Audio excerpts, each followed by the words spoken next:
안녕하십니까. 자, 오늘은 277페이지 그 세율을 보겠습니다.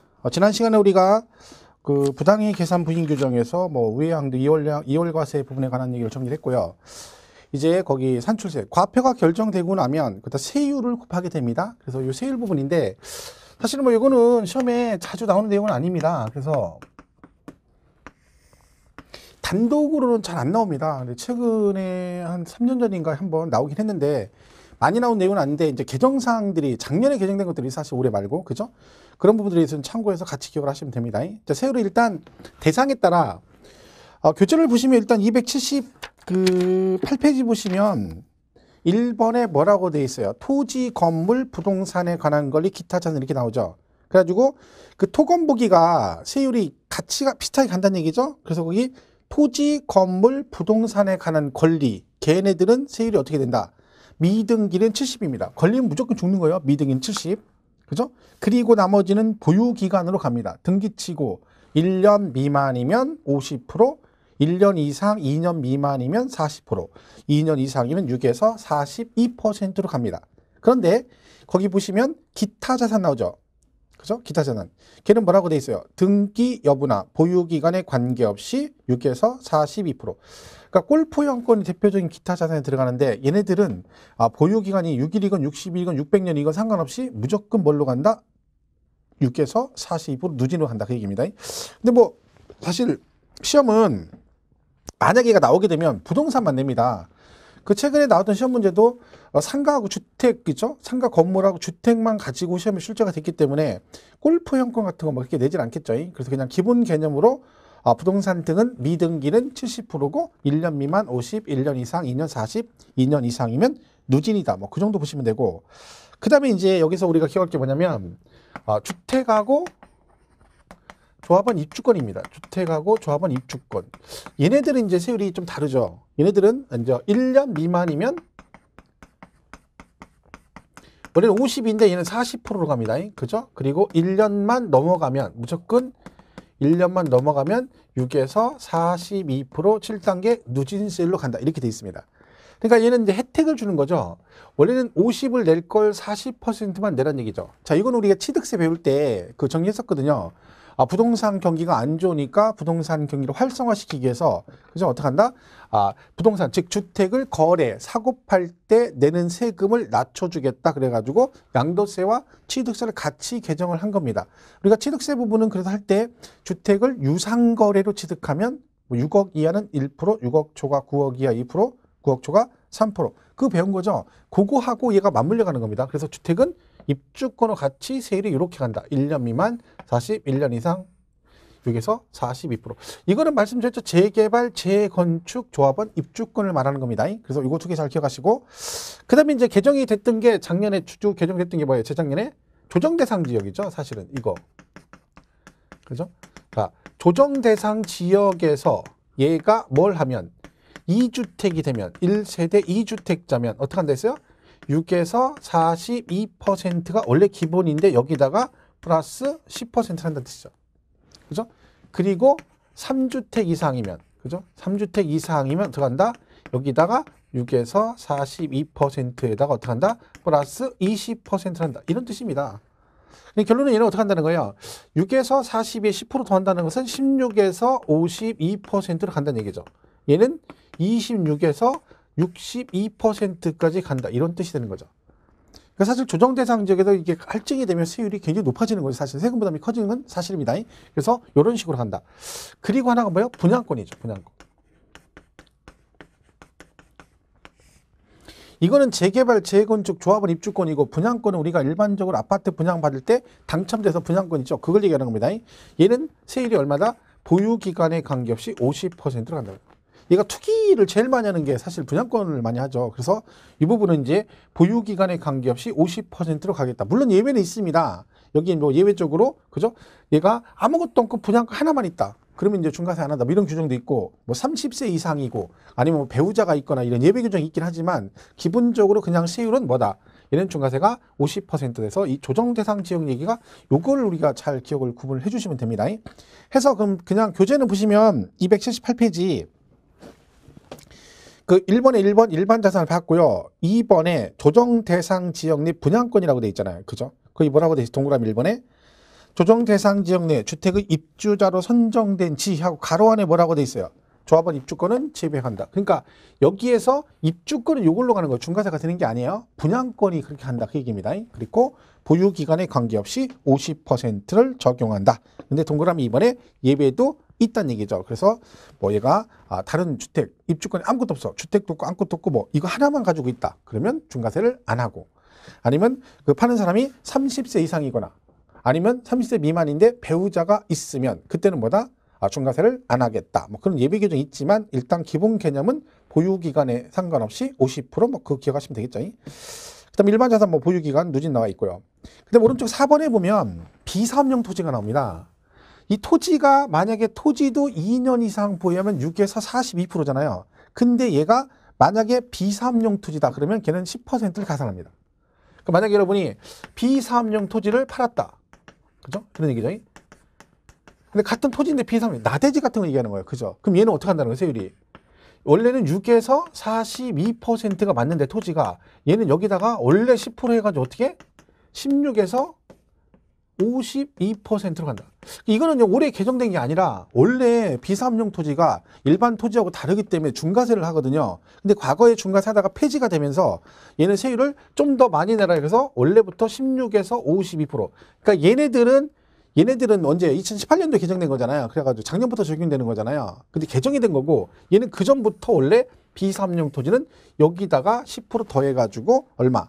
16에서 52%로 갔었습니다. 그러니까 여러분이 비사업용 토지는 어디서 팔든 기본적으로 세율이 뭐가 된다? 16에서 52%예요. 그러니까 이거는 그러니까 조정 대상 지역과 관계없는 거예요. 비사업용 토지는. 그죠? 얘는 무조건 뭐다? 전국 어디든 비사업용 토지를 팔게 되면 보유기간이 2년 넘어가면 16에서 52%로 가겠다. 그런 얘기입니다. 근데 거기 4번 밑에 보충학세 보면 지정지역이라는 게 나와요. 지정지역. 그러니까 이게 16에서 52%인데 얘가 지정지역이 있대. 지정지역. 지정지역은 뭐냐면 투기지역 같은 걸 얘기하는 겁니다. 집가 급등 우려가 있다고 지정된 지역을 말합니다. 거기서 만약에 비사업용 토지를 팔게 되면 그때는 어떻게 한다? 이 16에서 52잖아요. 여기다 플러스 10%를 또 합니다. 그래서 보세요. 그 보충학습에 지정지역에 있는 비사업용 토지를 양도하면 1번 지정지역에 비사업용 토지를 2년 이상 보유하고 양도하는 경우 세율이 16에서 52잖아요. 근데 얘는 어떻게 한다고요? 거기다 또 10%를 더한다. 그리고 결론은 비사업용 토지는 지정지역이 아닌 지역은 전국 어디가 됐든 16에서 52%인데 지정지역이 지정되면 그 안에서 팔면 얼마? 여기다가 플러스 10%를 더해서 26에서 62로 갈 수도 있다. 이런 뜻입니다. 그렇게 보시면 되고. 너무 깊이 가지 마세요. 이거는 뭐 세율 부분은 뭐 굳이 세부적인 내용까지는 크게 필요 없을 것 같습니다. 자, 일단 여기서는 그냥 기본 개념만 잘 보시고 여기 좀 더 가는 부분들은 심화학습 때 간단하게 해도 될 것 같아요. 그래서 여기서는 그냥 기본 세율 요거 잘 기억하시고 입주권하고 주택하고는 좀 세율이 다르다는 거 꼭 기억하시고 기본적으로 비사업용지도 원래는 누진이 6에서 40인데 비사업용은 16에서 52로 가고 지정지역일 때는 거기다 10%를 더한다. 뭐 그 정도. 그다음에 양가로 이번에 주택 및 조합원 입주권 나오죠? 거기 나와 있죠. 미등기는 무조건 70이에요. 볼 것도 없고. 근데 등기치고 1년 미만이면 40. 2년 이상. 거기 그 조합원 입주권에 거기 오타가 났네요. 그죠? 박스 안에. 1년 미만이 40이라고 돼 있죠? 근데 거기에 2년 이상 보여 6에서 40이 그랬죠? 그게 2년이 아니라 몇 년? 1년이죠, 1년. 보셨나요? 279페이지. 그 맨 밑에 양가로 2번 주택 및 조합원 입주권 1번 일반적인 경우 그 표 있죠? 그 안에 보면 등기된 양도자산 1년 미만 40. 그 밑에가 2년 이상 보유라고 돼 있잖아요. 그거를 뭘로 고쳐야 돼요? 그렇죠. 1년 이상 보유네. 1년 이상. 그죠? 오타 났어요. 1년 이상 보유 6에서 42% 이렇게 보시면 됩니다. 자, 그다음에 조정 대상 2번 조정 대상 지역 내 1세대 2주택 나오죠. 그래서 플러스 동그라미를 플러스 10%를 더한다 그랬잖아요. 그죠? 플러스 10%. 그러니까 이거 얘기하는 거예요. 조정 2주택은 플러스 10%, 3주택은 플러스 20%. 이때 여기서 2주택, 3주택은요. 주택만 2개, 3개가 아니라 조합원 입주권도 포함됩니다. 그러니까 내가 아파트 한 채 있고 입주권 하나 가지고 있다. 그럼 걔는 몇 주택이다? 2주택이 되는 거예요. 그죠? 그리고 내가 입주권 2개에다 아파트 하나 가지고 있다. 그러면 3주택자가 되는 겁니다. 그러니까 조합원 입주권도 주택은 아니지만 숫자에 포함되기 때문에 이 말이 무조건 주택만 2개, 3개가 아니라 뭐까지 포함해서 입주권까지 같이 포함해서 숫자를 센다는 거죠. 그걸 기억하시면 되죠. 자, 그래서 여기다가 10%, 20% 요거 잘 기억을 해 주시면 됩니다. 이 내용상으로. 그 다음에 그 2번에 동그라미 2번은 뭐냐면 다만 해당 주택의 보유 기간이 1년 미만인 경우. 자, 보세요.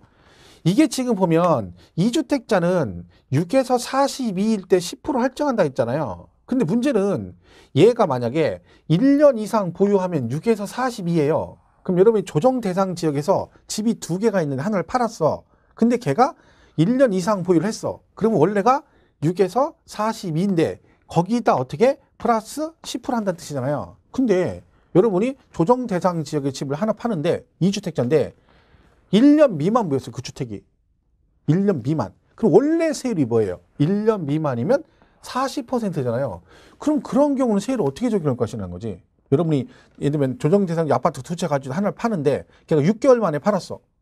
그럼 세율이 뭘로 갈 거냐는 거죠. 원래 1년 미만 40이거든요. 그럼 조정 대상 지역이니까 이 40에다 플러스 10%냐? 그건 아니라는 거죠. 그런 경우는 어떻게 한다? 그런 경우는 이거 있죠. 원래 그 40 있죠. 요거를 적용해서 세금을 계산하고 그리고 이거 있죠. 할증한 거. 플러스 10%한 거. 요거를 적용해서 세금을 계산해 가지고 두 개 중에 큰 금액으로 갑니다. 그죠? 근데 만약에 1년 이상 보유했었다. 그럼 어떻게 돼? 원래 세율이 1년 이상이 6에서 40이니까 그냥 여기다 그냥 플러스 10%만 하면 된다. 근데 거기 동그라미 면에 얘가 보유기간 1년 미만일 때는 원래 세율이 40이니까 그 일반 세율의 10%를 더한 세율 이거죠. 일반 세율의 10%를 더한 세율 이거를 적용해서 세금을 계산하고 그리고 뭐 산출세 40%를 적용해서 계산한 양도세 산출세액을 비교해서 둘 중에 뭐한다? 큰 세액을 한다. 뭐 그 얘기입니다. 보시면 되고. 다음에 됐죠? 넘어가시면 됩니다. 그 다음에 3번도 마찬가지예요. 조정 대상 지역의 3주택 똑같아요. 플러스 20% 할증. 그죠? 그리고 마찬가지로 1년 미만이면 또 어떻게 1년 미만이면 요거 적용한 거하고 그 다음에 요거 한 거하고 두 개 비교해서 큰 걸로 간다. 그런 얘기들입니다. 크게 뭐 신경 안 써도 됩니다. 자, 됐고 그 다음에 주식 파생 상품 볼 거 없고요. 걔는 뭐 시험에 언급이 안 되니까. 그 다음에 4번에 세율 적용 시 보유기간 계산 나오는데 뭐 그거는 보시면 되는데 거기서 동그라미 1번 하나만 볼게요. 1번. 4번에 세율 적용 시 보유기간 계산. 그 상속받은 자산은 피상속인이 그 자산을 취득한다. 이게 무슨 얘기냐면 이게 약간 헷갈릴 수 있는 여지가 있는 게 뭐냐면요. 갑이 을한테 상속을 했어요. 근데 그래서 이분이 이걸 2년 부여했고 아들이 1년 6개월 부여했어요. 그리고 팔았어요. 그럼 얘는 이제 팔면 보유기간을 따져야 되잖아요. 그죠? 이때 이제 보유기간이 몇 년이냐는 얘기인데, 자, 이때 보유기간이 몇 년이냐? 자, 만약에 여기서 지금 아버지가 2년 부여했고 아들이 1년 6개월 부여 팔았어요. 그죠? 그러면 이제 얘가 팔았으니까 보유기간을 따져야 되거든요. 이때 보유기간을 따지는데, 자, 그럼 얘가 팔았으니까 뭘 내야 돼? 세금을 내야 되잖아요. 그러면 세금을 계산을 하면 세율을 적용을 해야 되는데, 이 세율이 금방 했잖아요. 보유기간에 따라 세율이 달라요. 그럼 얘는 지금 이렇게 팔게 되면 이렇게 2년 부여하고 아버지 걸 받아서 1년 6개월 보유하고 있다 팔았을 때 얘가 세율 적용하려면 보유기간이 몇 년이냐는 거죠. 이때 보유기간은 몇 년이다? 3년 6개월. 3년 6개월. 그리고 뭐예요? 얘하고 얘를 합해준다는 거지. 그러니까 피상속인, 즉 돌아가신 분의 보유기간을 같이 포함을 시켜줍니다.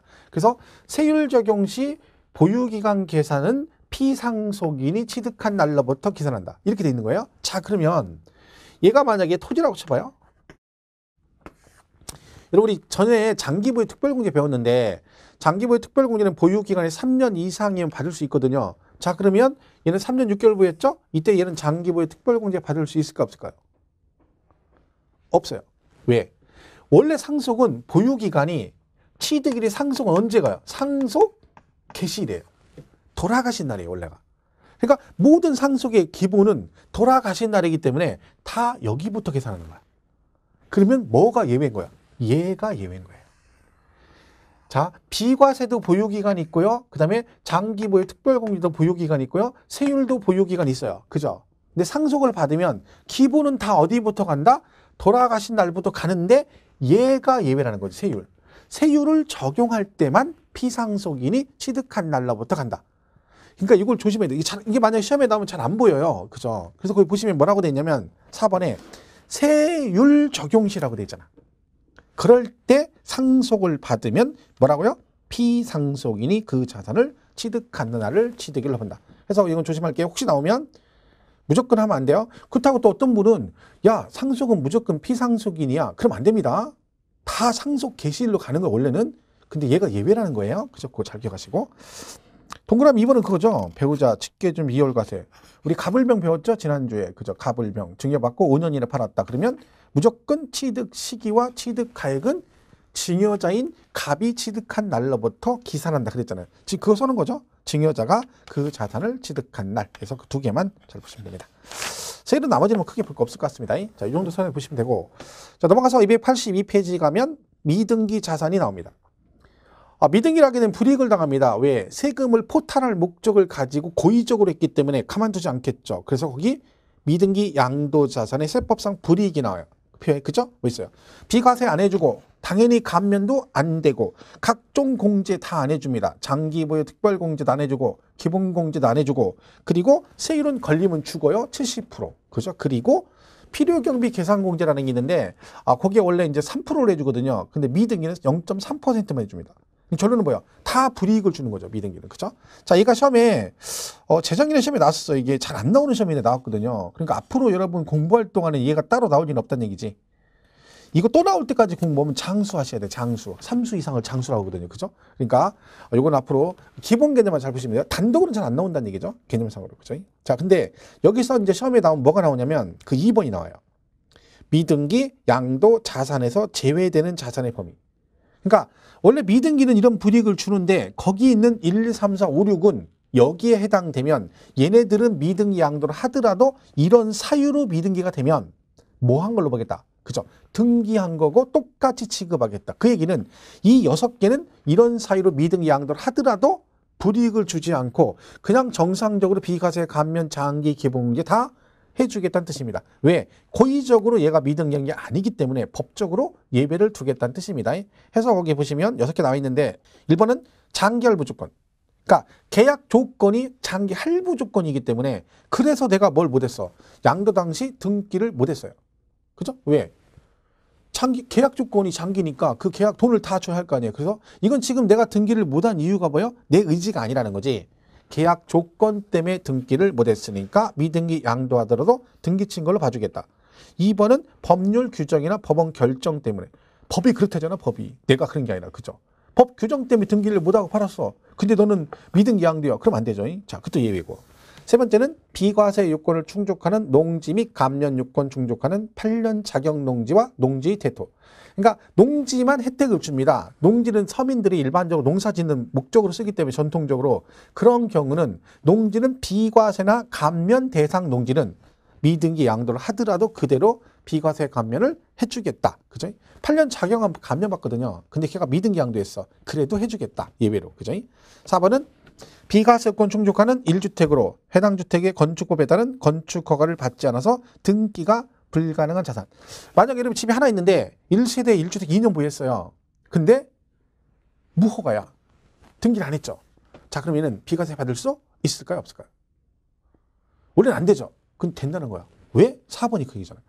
비과세 요건을 충족하는 1세대 1주택인데 건축허가를 받지 않아서 등기가 불가능한 자산은 등기 친 거하고 똑같이 봐주겠다. 즉, 뭘 해주겠다는 거야? 무허가 주택도 비과세를 해주겠다는 뜻입니다. 해서 4번이 만약에 나오게 되면 뭐가 꼭 들어가야 돼요? 건축허가를 받지 않아서 등기가 불가능한. 이렇게 들어가죠. 그래서 예외가 있다. 4번 정도까지 한번 보세요. 뭐 이게 한번 단독으로 시험에 나왔기 때문에 이게 전체 미등기 양도자산 하나만 가지고 문제가 나오려면 한참 걸립니다. 그러니까 중간에 뭐 지문 하나 정도 나온다 치면은 4번 정도까지만 보시면 될 것 같아요. 5번, 6번 있는데 그거 다 보면 뭐 괜히 무리가 되는 거죠. 그래서 그 정도 선에서 간단하게 정리하시고 만약에 본다 그러면 세제상 불이익 같은 거 있죠. 요 정도는 기억하시면 좋겠죠. 세제상 불이익. 미등기 안 돼. 미등기. 이거 뭐야? 비과세 안 되고 감면도 안 해주고 공제도 안 해줘. 장기도 안 해주고 기본공제 안 해주고 세율은 걸리면 주고 70% 그죠? 그리고 뭐 필요경비 계산정도 10분의 1 0.3%만 해준다. 원래는 3%인데 뭐 그런 정도 보시면 될 것 같습니다. 여기는 뭐 크게 시험 뭐 난이도로 볼 때는 뭐 크게 중요한 부분은 아니라고 볼 수 있습니다. 이젠 그죠? B3용토는 볼 것 없어요. 그러면 시험에 안 넣어 이길 필요 없죠. 자 그리고 286페이지 가면 뭐가 나와요? 이제 신고납부예요. 자 이제 다 계산했으니까 이제 뭐 해야 돼? 세금을 내야죠. 그죠? 세금을. 자 그럼 징수 방법이 나옵니다. 얘는 납부 방법이 뭐예요? 그렇죠? 신고 납부입니다. 신고 납부. 그렇죠? 자 근데 얘는 뭐가 있다? 예정 신고도 있고 뭐가 있다? 확정 신고 두 개로 나눠집니다. 예정 신고도 있고 뭐가 있다고요? 그렇죠?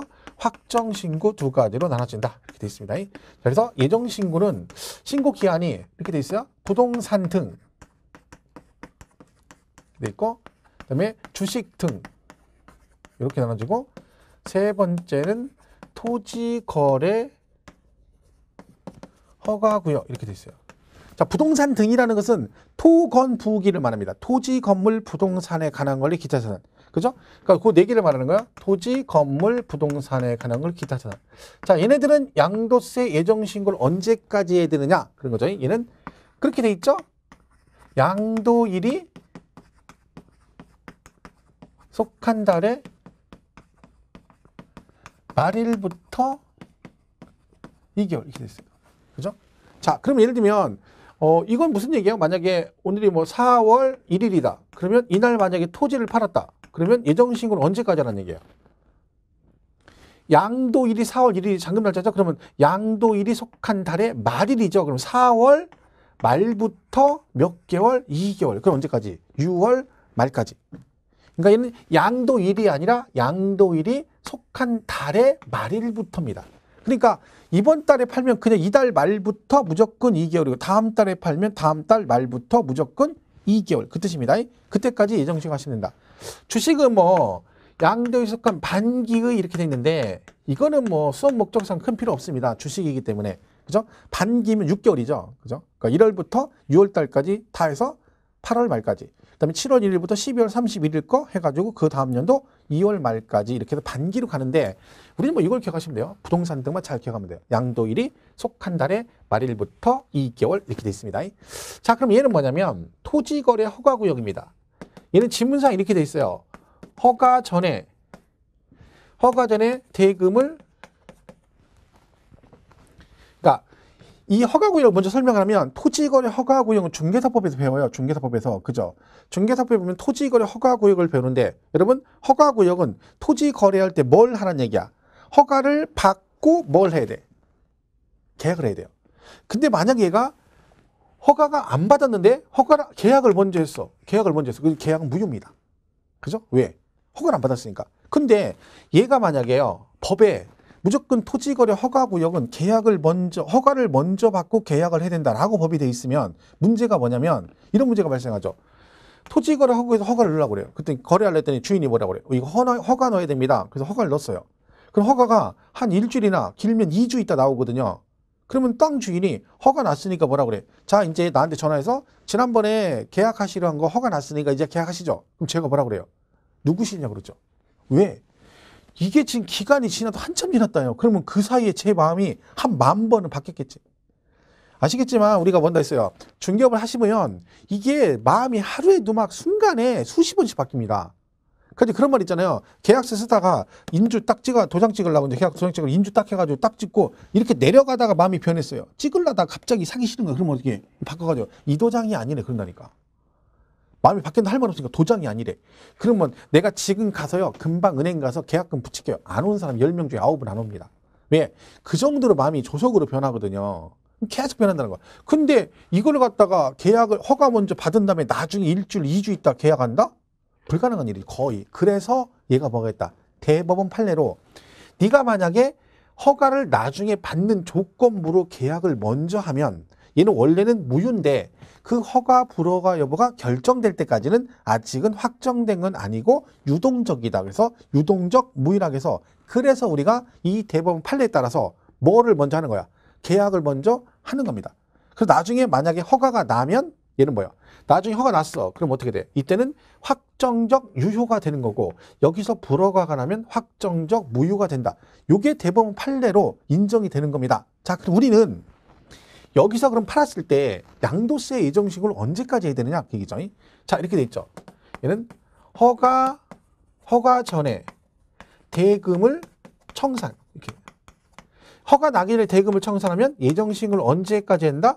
허가일이 속한 달의 말일부터 2개월 이렇게 됐어요. 그죠? 자, 이런 얘기죠. 자, 5월 25일 날 잔금을 줬어요. 그죠? 자, 근데 얘가 토지거래 허가구역이에요. 아직 허가 여부 결정이 안 됐어요. 근데 여기서 만약 얘가 잔금 주자마자 양도세 신고를 해버렸어. 근데 아직 허가는 결정 안 됐는데 근데 얘가 6월 1일 날 가가지고 여기서 허가가 남은 다행인데 여기서만 불허가 나면 어떻게 돼? 불허가 나면 계약 시로 소급해서 얘가 무효가 돼버리죠. 무효. 그러면 세금 낸 거 원상회복을 해야 됩니다. 그러면 잔금은 지네끼리 원상회복은 되는데 세금도 다 토해내야 돼요. 그러니까 결론은 뭐야?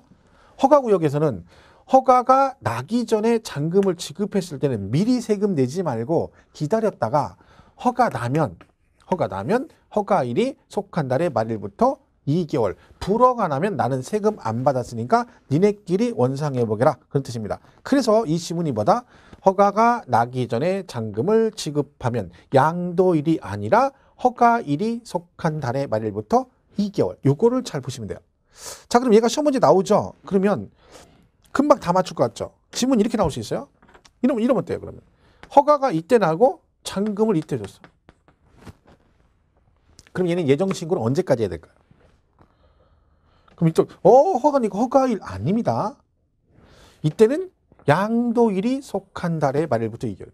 그러니까 지금 여기는 몇 월 달까지 예정신고를 해야 돼요. 허가가 나중에 났으니까 이때부터 2개월이니까 8월 31일까지 하면 되죠.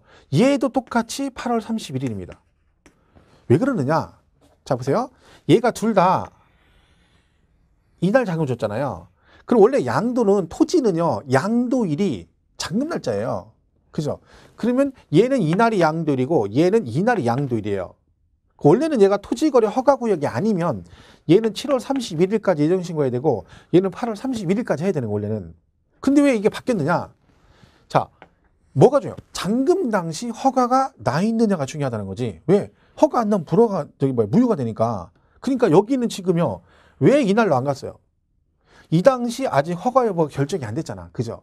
근데 허가가 나중에 났잖아. 그러니까 기다렸다가 허가일이 속한 날 이렇게 간 거고 여기는 왜 이날로 가요? 이 잔금 당시 이미 그 전에 허가 나 있잖아요.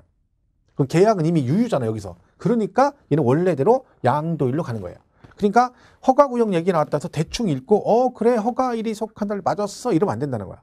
그죠? 그래서 항상 뒤에 거 허가가 늦으면 허가일, 잔금이 늦으면 양도일이 속한 달의 말일부터 이렇게 하면 됩니다. 물론 법조문은 위에 걸로 돼 있지만 이것만 돼 있다고 해서 무조건 허가일로 간다. 그러면 안 된다는 것만 조금 조심을 해주시면 되겠어요. 자, 이렇게 해서 예정신고를 하시면 되고 그 다음에 이게 있어요. 우리 부담부증이라는 거 배웠거든요. 부담부증이요. 기억나시나 모르겠는데 이가 10억짜리인데 갑이 을에게 뭘 해줘? 증여를 해주는데 그냥 안 하고 조건부로 했다. 여기 저당권 3억 설정돼 있는데 네가 내 대신 저거를 뭐해라? 떠안아라. 그러면 내가 10억짜리를 그냥 주겠다. 이게 부담부 증여인데 우리가 이걸 뭐라고 이제 한다고 했냐면 요 3억은 양도한 걸로 보고 요 나머지 7억만 뭐 한 걸로 본다? 증여로 본다 그랬죠. 이때 그럼 얘는 증여세를 내고 얘는 양도세를 내는데 그러면요 얘가 이 양도세 예정신고를 언제까지 해야 되느냐? 원래는 양도일이 속한 달의 말일부터 2개월이죠. 그런데 얘가 부동산이 하나예요. 건물이. 근데요 증여세도 국세고 얘도 국세예요. 둘 다. 그죠? 근데 얘는 증여세 신고는요 증여받은 달이 속한 달의 말일부터 3개월이에요. 증여세가. 근데 같은 건물인데 국세인데 양도세는 2개월이에요. 그러니까 같은 부동산인데 얘는 3개월 얘는 2개월. 이게 혼란이 생긴다는 거지. 그래서 법을 바꿨죠. 어떻게? 날짜를 맞춘 거예요. 어디다? 여기다. 그래서 이때 양도세 예정신고는 양도일이 속한 달의 말일부터 2개월이 아니라 몇 개월? 3개월입니다. 얘만. 또 그랬더니 또 막 아이고 뭐라고 하냐면 야 이거 3개월로 다 바뀌었다니까. 다 바뀐 게 아니라 얘만 그렇다고. 뭐 할 때? 부담부 증여 시 양도로 보는 부분에 대한 양도세 예정신고 얘만 몇 개월로? 3개월로. 누구랑 똑같다고요? 얘랑 맞추려고. 이거 빼고는 다 원래대로 몇 개월? 2개월. 그죠? 그러니까 들을 때 잘 들으셔야 돼요. 대충 듣고 뭐 만들어? 그 3개월 만들어. 3개월. 3개월로 개정이 됐어요. 몇 년 전에. 그러면 그것만 기억해가지고 야 예정신고는 3개월로 개정됐다니까. 그걸 우기고 있는 거야. 정신을 바짝 차려야 된다니까. 그죠? 그거 잘 조심하시고요. 그럼 만약에 여러분 얘가 예정신고 안 했어. 기한 내 2달 안에. 그럼 이때 얘는 가산세가 부과될까요? 안 될까요? 만약에 여러분 2달 안에 예정신고 안 했어. 그러면 가산세 부과된다 안 된다? 당연히 가산세 나옵니다. 당연히. 왜? 얘가 의무 규정이잖아요. 2달 안에 해야 돼요. 안 하면 가산세 부과됩니다. 어떤 분은 예정신고는 안 해도 가산세 부과 안 된대. 그럼 언제? 확정신고 안 했을 때만 부과돼. 그런 거 없습니다. 옛날 얘기. 지금은 안 하면 무조건 가산세 부과됩니다. 자, 그럼 만약에 여러분이 손해보고 팔았어. 손해보고. 내가 원래 10억에 샀는데 이번에 8억에 팔았어요. 짜증나죠? 손해보고 팔았으니까. 자, 그럼 얘는 예정신고를 해야 될까 안 해도 될까요? 해야 됩니다. 이거 조심해야 돼요. 양도 차익이 없거나 차손이 발생한 경우에도 예정신고는 하여야 한다예요. 그럼 뭐래요? 야, 내가 손해보고 팔았는데 세금은 어차피 안 내는데 굳이 왜 예정신고를 해야 되느냐? 물론 손해보면 세금은 안 냅니다. 하지만 문제는 뭐야? 지금 손해봤다는 건 누구 얘기야? 내 얘기잖아. 내가 지금 혼자 손해봤다 얘기하는 거잖아. 근데 내가 하는 얘기 다 믿어줘? 아니죠.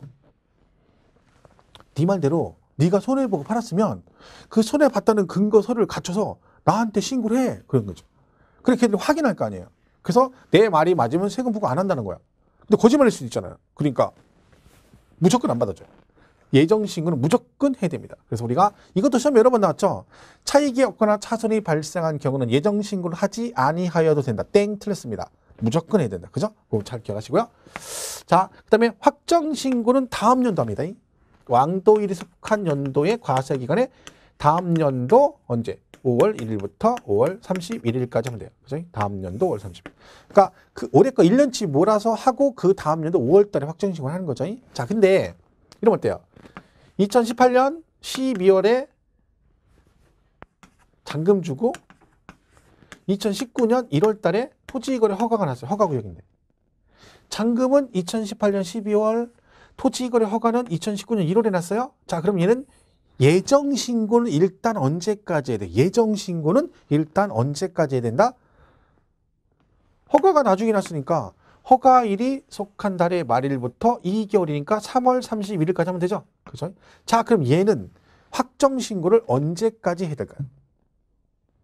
확정신고는 2020년 다음 연도니까 얘가 예정신고를 이때 했잖아. 2019년도에. 그죠? 확정신고 그 다음 연도니까 2020년 5월 1일부터 5월 31일까지 해야 된다. 그렇죠? 이렇게 되어 있습니다. 자, 일단 이게 기본 개념이에요. 자, 교재 한번 보겠습니다. 자, 거기 뭐 286페이지 9절에 양도세 과세 표준 신고와 납부 그래서 납세 절차의 해가지고 쭉 나와 있죠. 거기 뭐 쭉 돼 있는데 뭐 별 얘기 아닙니다. 납세지는 뭐 어디라고 있어요? 국세는 그 사람의 주소지 관할 세무서. 그것만 기본으로 기억하면 돼요. 거주자만 일단 보시면 돼요. 나머지 세부적인 건 나중에 보셔도 됩니다. 자, 오른쪽 예정신고 기한 보겠습니다. 287페이지 3번. 양도세 과세 대상 자산을, 그러니까 그 파생상품은 제외한다 그랬는데 파생상품은 예정신고를 하지 않습니다. 그죠? 자, 을 양도한 거주자는 양도소득 과세 표준을 다음 각호 구분에 따른 기간에 뭐라 신고를 해야 된다.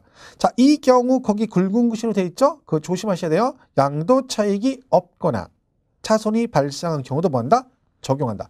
그러니까 손해보고 팔건 차익이 없고 뭐는 해야 된다? 그쵸? 예정신고를 하여야 한답니다. 이거 조심하시고요. 그 다음에 1번 토건부기 뭐라고 돼 있어요?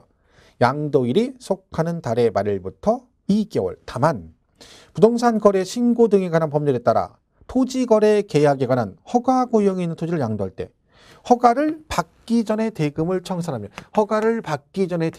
청산하면 언제죠? 허가일이 속한 달의 말일부터 2개월. 근데 가로 안에 토지거래 허가구역인데 허가를 넣는데요. 이때 허가가 난 게 아니라 허가구역 지정이 해제가 됐어. 내가 토지거래 허가를 넣는데 기다리는 동안에 구역 지정이 해제가 돼버렸어. 그럼 토지거래 허가구역이 아니죠. 그때는 어떻게 한다? 가로 안에 해제일이 속한 달의 말일부터 2개월이나 하시면 됩니다. 가로 안에 그 얘기죠. 주식은 뭐 반기 말부터 2개월이고요. 부담부 증여 나오죠. 3번. 부담부 증여에 있어서 증여자의 채무를 추종자가 인수하는 경우에는 증여가액 중 그 채무액에 상당하는 부분은 그 자산이 유상으로 사실상 이전되는 걸로 보아 그 양도일이 속한 달의 말일부터 몇 개월? 그죠? 3개월. 걔는 3개월입니다. 그죠? 그거 잘 기억하시고요. 걔만 3개월이에요. 자, 보시고. 자, 그럼 넘어가겠습니다. 나머지 풀 거 없고, 어디를 보신다면, 자, 오른쪽 289페이지. 그죠? 289페이지. 거기 보시면 확정신고 기한 나오죠. 맨 밑에. 그죠? 확정신고 기한, 동그라미 1번에 뭐라고 돼 있어요? 다음 연도 그 과세 기간이 다음 연도 5월 1일부터 5월 31일. 그러니까 확정신고는 항상 그 과세 기간이 속한 연도의 다음 연도 5월 달에 한다. 그죠? 이렇게 보시면 되겠습니다. 넘어가시면 동그라미 2번 290페이지 메뉴에 부동산 거래 신고 등에 관한 법률 규정에 따라 허가구역에 있는 토지를 양도하는 경우 허가일이 속하는 과세 기간에 이거죠. 이렇게 하게 되면 예정 확정식은 언제 하나? 허가, 그죠? 그게 뭐라고 했어요? 허가일이 속하는 과세기간. 자, 허가일이 2019년도에 허가 났잖아요. 그럼 확정식은 언제 한다고요? 허가일이 속하는 과세기간 2019년 그거의 다음 연도 그러니까 언제? 2020년 그 얘기죠. 그때까지 확정신고를 해야 된다. 그 얘기입니다. 얘도 과표가 없거나 결승금액이 있어도 무조건 신고는 해야 된다. 하여튼 그렇습니다. 그리고 그러면요 여러분 예정신고를 하면 똑같은 거를 확정신고를 또 해야 되나요? 내가 예정신고 돈을 다 냈어요. 근데 그러면 내년 5월 달에 또 가서 확정신고 해야 되나요? 그렇진 않습니다. 예정신고를 한 경우는 확정신고를 하지 아니할 수 있다. 무슨 얘기냐면 똑같은 거를 변동사항 없으면 두 번 할 필요 없는 거죠. 그런데 이런 경우 있어요. 예정신고를 했는데도 반드시 확정신고를 해야 되는 경우도 있어요. 자, 그걸 우리가 봐야 되죠. 그게 시험에 나왔었죠. 자, 이게 뭐냐면 이런 거죠. 자, 만약에 여러분 1월 달에 1억짜리를 파는데 얘가 누진이로 6에서 42% 이렇게 세금을 냈어요. 그죠? 근데 얘가 2월 달에 또 팔았어요. 근데 얘도 1억이에요. 근데 얘도 누진이에요. 그죠? 이렇게 된 거죠. 자, 이런 경우에 원래 동일 연도에 자산을 여러 번 팔게 되면 그거를 갖다 각자 계산해서 합해서 세금을 계산하게 돼 있거든요. 근데 얘는 지금 보시면 1월 달에 1억 팔고 얘가 누진이고요. 여기도 2월 때 또 팔아가지고 얘도 누진이에요. 그러면 우리 법에 뭐라고 돼 있냐면 같은 연도에 누진세율 적용 대상 자산을 2번 이상 팔게 되면 그 두 번째부터는 이렇게 신고하면 안 되고 이 2월 달은 어떻게 돼? 이 두 개 합해서 2억 원. 그죠? 그 다음에 여기다가 누진 해서 세금을 계산한 다음에 요 낸 거 있죠? 요 낸 거 앞에 된 거 이거 빼고 나머지를 신고를 하도록 돼 있어요. 그러니까 결론은 같은 연도에 누진을 여러 번 팔게 되면 그만큼 세금 부담이 커진다는 뜻입니다. 그죠? 근데 얘가 그러면 1월 달에 팔고 2월 달 팔 때 요때 이렇게 합해서 신고해요. 3월 달에 또 팔았어. 근데 걔도 누진이야. 그럼 어떻게 돼요? 그 세 개 다 합해서 한꺼번에 누진으로 세금 계산한 다음에 앞전에 된 거 빼고 나머지 이런 식으로 가야 돼요. 근데 얘가 어떻게 했다는 거야? 신고를 하긴 했는데 2월 달에 이렇게 합해서 신고 안 하고 따로따로 신고한 거야. 이것 따로, 이것 따로. 그럼 얘는 예정 신고를 한 건 맞죠? 하지만 얘는 뭘 해야 된다? 다음 연도 5월 달에 이걸 합해서 합산해서 확정 신고를 해야 한다. 해야 된다는 거죠. 왜? 원래 이렇게 해야 되는데 안 했으니까. 예정 신고를 하긴 했잖아. 하지만 이걸 합해서 다음 연도에 반드시 뭘 해라? 확정 신고를 해야 된다. 해서 거기 290페이지 양가로 2번에 확정신고 대상자라고 돼 있죠. 자 보세요. 예정신고를 한 자는 해당 소득에 대한 확정신고를 하지 아니할 수 있다. 다만 해당 과세기간에 누진세율 적용 대상 자산에는 예정신고를 2회 이상 하는 등으로 대통령령으로 정하는 경우는 그러하지 아니다. 그러니까 그 1, 2, 3번 나오는데 그중에 1번 하나만 보세요. 1번 하나만. 뭐라고요? 해당 과세기간에 누진세율 적용 대상 자산에 대한 예정신고를 2회 이상 한 자가 이미 신고한 양도소득금액과 합산하여 신고하지 아니한 경우 이거죠. 이걸 두 번 했는데 이렇게 합산 신고하지 않은 애는 반드시 뭐래라? 다음 연도에 확정신고를 하여야 한다. 이건 뭐 시험에 나왔던 거죠. 작년에. 그죠? 자, 그렇게 보시면 그거 하나만 보시면 됩니다. 나머지 볼 거 없고. 됐죠? 그리고 이제 가산세 나오죠. 가산세 291페이지. 요거는 우리 앞전에 총론했던 거 있죠. 그거 다 똑같아요. 그죠? 똑같습니다. 그냥 그렇게 똑같이 가면 돼요. 일반 무신고, 이식, 과소, 10, 부정도 한번 주고받아 40, 납부 1일, 만분의 10만분의 25, 0.025 이렇게 가면 돼요. 그러니까 이거는 뭐 크게 여기서 신경 쓸 거 없습니다. 여기서 뭐 가산세 물어보고 그러진 않아요. 그죠? 자, 넘어가면 어디를 보시냐면 292페이지 4번. 가산세 이중 부가 배제라고 돼 있죠. 자, 여러분이 예정신고 안 해서 가산세가 부과됐어요. 예정신고 안 해가지고. 그죠? 근데 이 사람, 여러분이 이제 어떻게 된 거야? 아, 이왕 가산세 부과된 거 계속 안 내. 신고를 안 했어. 그래서 다음 년도 5월 달에 확정신고 기한인데 그때 또 신고 안 했어. 그러면 예정신고 안 해가지고 가산세가 부과됐는데 다음 년도 5월 달에 확정신고도 안 해버리면 이때 추가로 또 가산세 부과할 수 있다 없다. 이미 여러분이 이때 1,000만 원 나왔는데 신고 안 해서 가산세 200 붙어서 1,200이 돼버렸어요. 근데 이거를 내년 5월 달에 확정신고를 또 안 했어. 그럼 이 1,200에다 또 추가로 가산세 부과할 수 있다 없다? 없다. 왜? 똑같은 걸 가지고 이중으로 가산세 부과하면 안 됩니다. 그래서 거기 4번에 뭐라고 돼 있어요? 가산세 이중부가 배제라고 돼 있죠? 예정신고 납부와 관련하여 가산세가 부과되는 부분에 대해서는 확정신고 납부와 관련하여 가산세를 부과하지 아니한다. 이중으로 부과하면 안 된다. 그런 얘기죠. 이렇게 보시면 됩니다. 자, 계속 그렇게 정리를 하시면 되겠고요. 그 다음에 그 6번에 보면 환산가액 적용에 따른 가산세가 나와요. 그 5번도 같이 보겠습니다. 확정신고한 경우의 가산세 감면이라고 되어 있죠. 이건 뭐냐면 얘가 이걸 안 해서 가산세가 부과되면 확정신고 안 했다 해서 이중으로 가산세를 못한다 했잖아요. 부과를. 근데 거꾸로요. 여러분이 예정신고 안 했어요. 그럼 가산세 부과됐죠. 근데 내년 5월 달에 확정신고를 하잖아요. 그러면 이 가산세를 감면해 줍니다. 그게 5번이에요. 세법에 따른 예정신고 기한 및 중간신고 기한까지 예정신고 및 중간신고를 하지 아니하였어. 안 했으니까 이제 가산세 부과 대상인 거죠. 그런데 네가 뭘 했다? 확정신고 기한까지 신고를 해버리면 그때는 뭐 하겠다? 그 원래 신고 안 했으니까 무신고 20 나올 거 아니에요. 이거를 50%를 감면해 줍니다. 결국 무슨 얘기예요? 신고를 빨리 하라고 유도하는 거지. 어차피 가산세 부과됐으니까 계속 안 할 수도 있잖아요. 근데 얘가 안 했다, 확정신고 안 했다고 해서 추가로 이중으로 가산세 부과는 못 하잖아요. 그러니까 거꾸로 이제 뭐라는 거야. 야, 그럼 네가 예정신고 안 해서 가산세 부과 됐잖아. 그 대신 내년 확정신고 하면 내가 신고 가산세 50% 깎아줄게. 빨리 신고해. 이거지. 그래서 그게 5번이에요. 확정신고를 한 경우 가산세는 감면해 준다. 뭔 얘기 아시죠? 예정신고 안 해서 가산세가 부과되었지만 내년에 확정신고를 하게 되면 요 가산세 50%를 감면해 주겠다. 자, 그런 얘기입니다. 그 다음 6번은 환산가액 적용에 따른 가산세라고 돼 있죠. 자, 걔는 뭐라고 돼 있어요?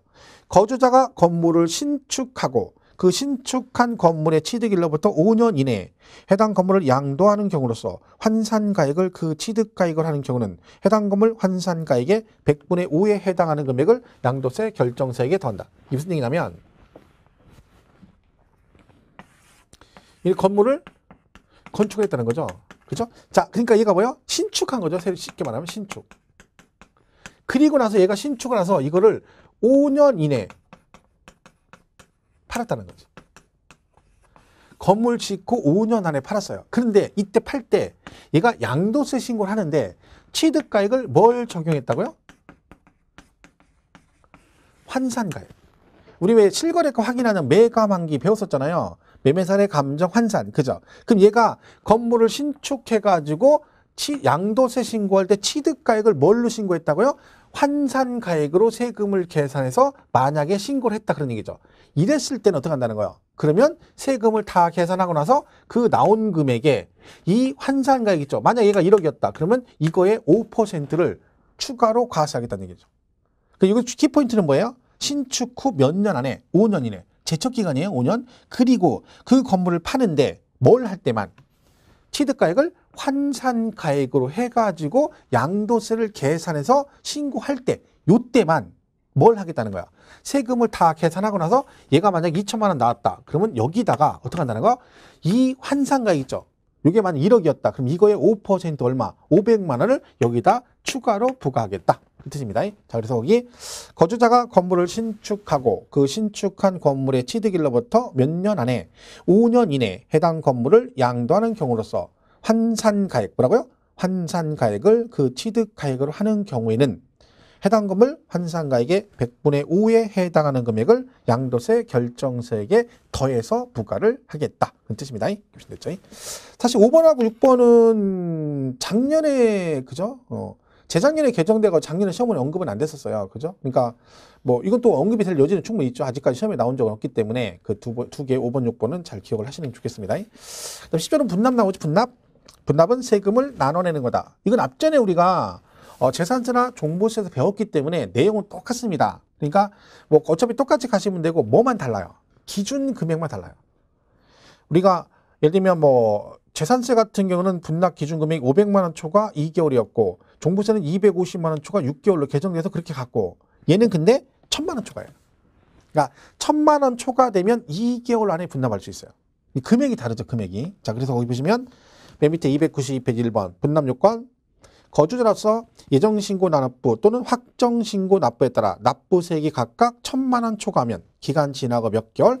2개월 이내에 분납할 수 있다. 자, 이건 조심할 게 얘는 예정신고도 있고 확정신고도 있잖아요. 그죠? 그러면 이 분납은 예정신고를 할 때도 분납할 수 있고 확정신고 때도 분납할 수 있습니다. 근데 옛날 시험에 나온 적 있어요, 이게요. 뭐 분납은 예정신고는 안 되고 확정신고 시에만 분납할 수 있다. 땡, 아니고 둘 다 할 수 있습니다. 왜냐면 나는 예정신고만 하고 확정신고 안 할 수도 있잖아요. 근데 만약에 확정신고 할 때만 분납이 돼. 그럼 얘는 못 하잖아. 말이 안 되는 거지. 둘 다 되는 거예요. 그러니까 여러분 기간하고 금액 기억하시고. 분납 한도액 나오죠? 분납 한도액.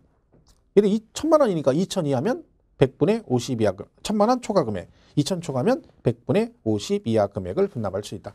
요 기본 내용은 재산세, 종부세 똑같은 거니까 그거 보고 참고하시면 되겠어요. 일단은 뭐가 틀리다? 금액은 다르다는 걸 기억하셔야 돼요. 1000 초과 2개월 그거 기억하시면 되죠. 자, 그리고 넘어가시면 294페이지 보시면 뭐가 있냐면 거기 결정 경정이라는 말이 나와요. 결정 경정. 이 차이가 있어요. 결정, 경정. 그러니까 둘 다 세무서장이 하는 건데 잘 보세요. 얘는 결정은 뭐냐? 결정.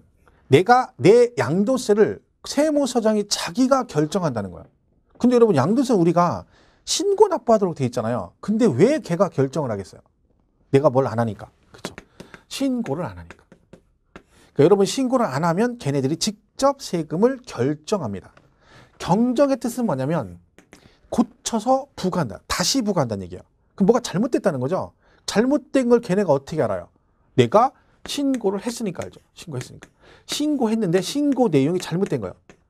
빠뜨렸거나 오류가 생겼다. 그러면 이걸 다시 고쳐 부과한다. 그걸 뭐라 그래? 경정 그래요.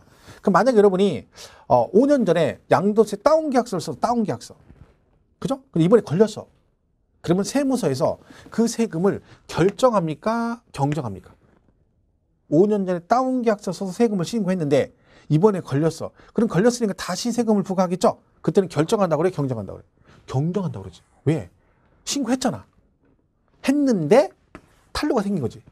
다시 고쳐 부과한다? 경정. 그러니까 여러분 용어를 바뀌면 안 돼요. 신고를 안 하면 결정. 그리고 신고했는데 다시 고쳐 부과하는 걸 뭐라 그래? 경정. 바뀌면 안 됩니다. 양가로 1번에 뭐라고 돼 있어요? 납세지 관할 세무서장 또는 지방국세청장은 예정신고할자 또는 확정신고할자가 그 신고를 하지 않으면 뭐하고? 결정하고 2번 경정은 신고를 했는데 탄로나 오류가 있으면 뭘 한다고요? 그렇죠. 경정한다. 그 차이점을 잘 이해하시면 됩니다. 그래서 결정, 경정 기억하시면 되고 그 다음에 그럼 얘가요. 결정 경정했어요. 그죠? 그럼 이거를 이제 세금을 걷어야 되잖아요. 그죠? 세무서장이 결정을 하고 경정을 해요. 근데 갑자기 이럴 수 있잖아요. 내가 옛날에 다운선 이번에 걸렸어요. 근데 나는 걸린지 몰라. 그죠? 근데 느닷없이 넋놓고 있는데 갑자기 세무서에서 집에 갔더니 고지서가 너 5년 전에 다운 쓴 거 걸려가지고 너 지금 세금 이만큼 납세 5천만 원 내. 그럼 짜증나 안 나? 짜증나지. 왜? 어차피 내는 건 맞는데 짜증나잖아요. 왜? 아무리 그래도 내가 그렇게 됐어도 마음의 준비를 하거나 그죠? 돈도 준비하고 미리 알려는 줘야지. 그래야 내가 마음의 준비를 하든 도망을 가든 할 거 아니에요. 그러니까 무조건 부과하는 건 아니고 이 결정 경정하면 일단 뭐래죠? 알려줘요. 야, 너 걸렸다? 5년 전 거 걸렸으니까 좀 있으면 고지서 나갈 거야. 기다려 하고 미리 통지를 해줘요. 그리고 나서 얘가 뭐예요? 빨리 부과해야지. 왜? 도망갈 수 있으니까. 그래서 알리고 나서 며칠 안에? 30일 안에 걷어요.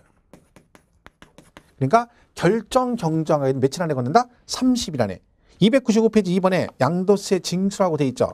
거기 2번부터 2번, 양가로 2번. 결정 경정으로 추가 납부하는 경우라고 돼 있죠. 그게 뭐라고 돼 있어요? 마지막 줄에 거주자에게 통지한 날로부터 며칠 안에 징수한다? 30일. 그죠? 그죠? 근데 양가로 1번은 뭐예요? 예정신고 또는 확정신고세액을 미납한 경우. 여러분이 예정신고를 했어. 신고는 했는데 아직 돈이 없어가지고 안 냈을 수 있잖아요. 아니면 적게 낼 수 있죠. 그러면 얘는 정상적으로 신고하고 확정신고를 했는데 돈을 아직 안 냈거나 그랬으면 이때는 어떻게 한다? 그때는 국세징수법에 따라 징수한다라고 돼 있죠.